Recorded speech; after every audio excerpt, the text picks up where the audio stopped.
Le continent africain a commencé l'année 2021 plus épargné par la pandémie de Covid-19 que le reste de la planète. Si les restrictions modifient le quotidien de certains Africains et provoquent notamment le report de la Coupe d'Afrique des Nations prévue au Cameroun, la vie continue. La vie économique d'abord, avec l'entrée en vigueur le 1er janvier de la zone de libre-échange continentale africaine, baptisée ZLECA, ou encore l'inauguration de la plus haute tour du continent en Égypte, construite par une entreprise chinoise. La vie démocratique aussi. Au Niger, on assiste à la réélection de Mohamed Bazoum. Au Bénin, Patrice Talon a été reconduit dès le premier tour, tout comme Denis Sassou Nguesso en République du Congo et Adama Barrow en Gambie.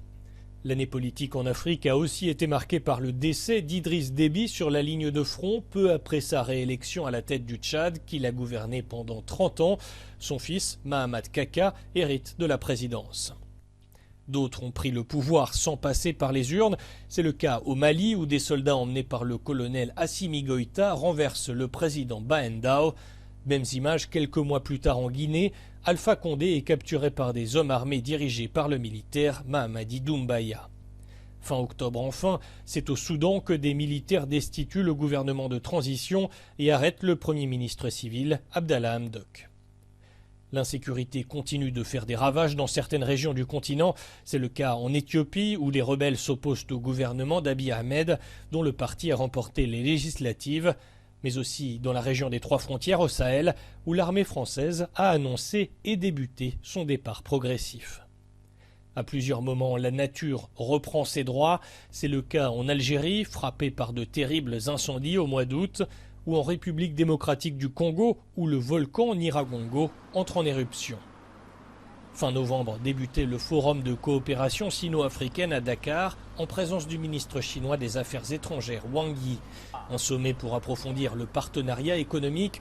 19% des échanges commerciaux de l'Afrique ont lieu avec la Chine, le premier importateur et exportateur depuis et vers le continent.